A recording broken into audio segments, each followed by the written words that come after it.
Allah declares, I am your friend. What is the status of these people that Allah makes such a certificate of praise at such a situation? Not of praise, but when they are doing something which is not praiseworthy. How high is the station of the companions of Muhammad sallallahu alaihi wasallam? At first it seems the Muslims are going to win, and so these 50 archers, they misunderstand, they feel that they can now come down.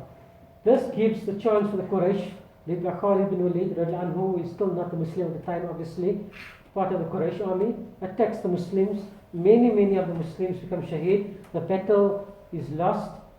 Rasulullah sallallahu alayhi wa sallam, few Sahaba, they take refuge up on the mountain. The Quraysh cannot get up.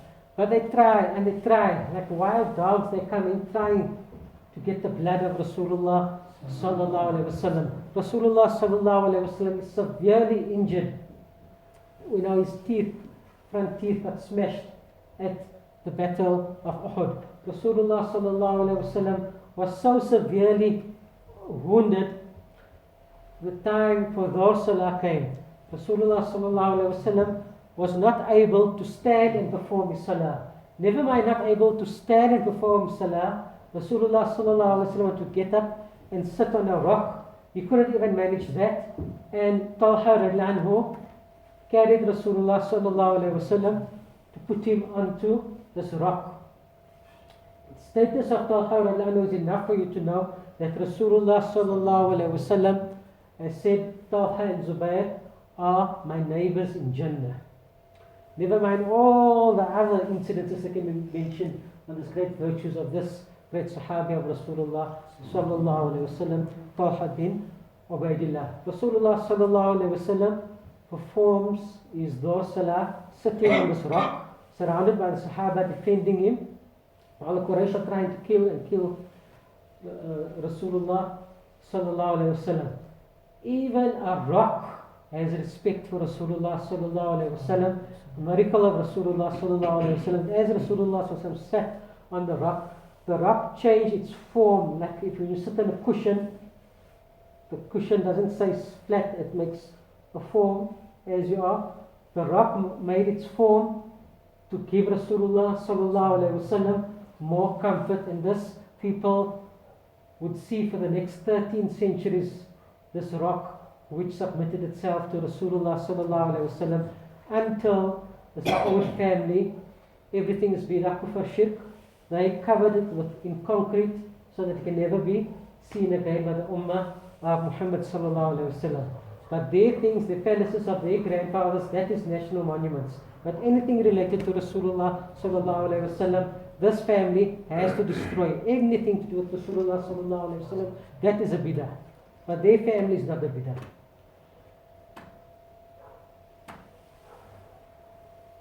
This Quraysh give up eventually. Abu Sufyan calls out a day for a day, you want Badr, we want Uhud. Rasulullah sallallahu alaihi wasallam tells Umar, because Rasulullah sallallahu alaihi wasallam still weak to speak out himself, shout out himself, tells Umar radiallahu anhu, shout out back to them, Qatlana fil Jannah wa qatlakum fil nar.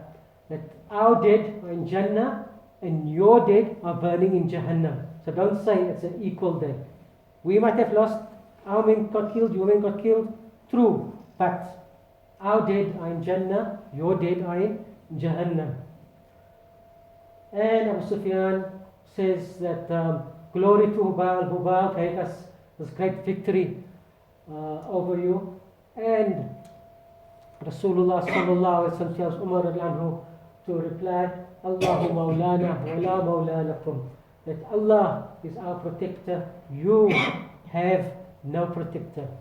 Rasulullah sallallahu alayhi wa sallam sees those Sahaba lying there dead around him who had given up their blood to defend Rasulullah sallallahu alayhi wa sallam as the Quraysh tried to kill Rasulullah sallallahu alayhi wa sallam. Each one, of course, what can we say about their value? But just one I will mention. That before the battle, He was one of the richest Ansar of Medina.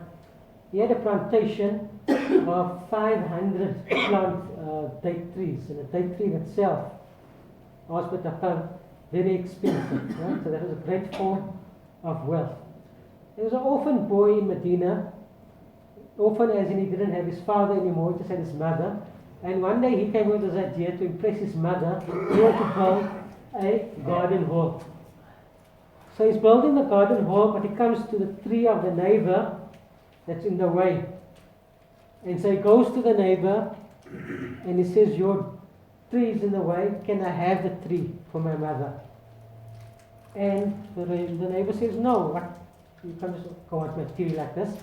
And the boy goes to complain to Rasulullah sallallahu alayhi wa sallam. So Rasulullah sallallahu alayhi wa sallam says, obviously can't force him, so he requests this man, give this boy this tree in exchange for a tree in Jannah. And the man says, no, I can't give this tree. So this rich man, Abu Dahda radiallahu anhu, he says, is this offer only for this man or is it for anybody? Rasulullah sallallahu alaihi wasallam says it's an open offer. So Abu Dahda radiallahu anhu, he goes to this neighbor man and he says, do you know who I am? Do you know what I own? He says, yes. So he says, I will give you my plantation of 500 trees for your one tree. He says, what, are you mad? He says, no, call your witnesses. I will give you 500 trees for your one tree.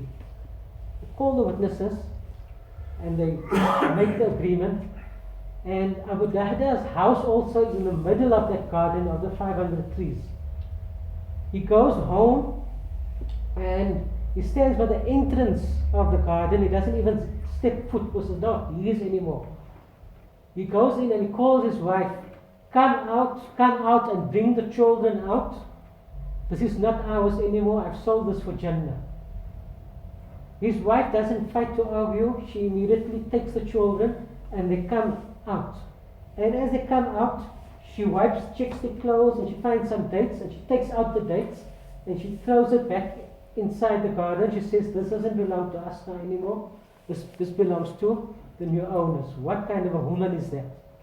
So Abu Dahda gives the 500 trees over. He's become the owner of that one tree, and then he exchanges that one tree in exchange for a tree in Jannah as he had agreed with Rasulullah sallallahu alayhi wa sallam. And now at Uhud, Rasulullah sallallahu alayhi wa sallam looks who have been killed fighting to save Rasulullah sallallahu alayhi wa sallam. And one of them is this Abu Dahda radiallahu anhu. And Rasulullah sallallahu alayhi wa sallam says to him, now Abu Dahda, tell me, now how many trees do you have in Jannah? Subhanallah.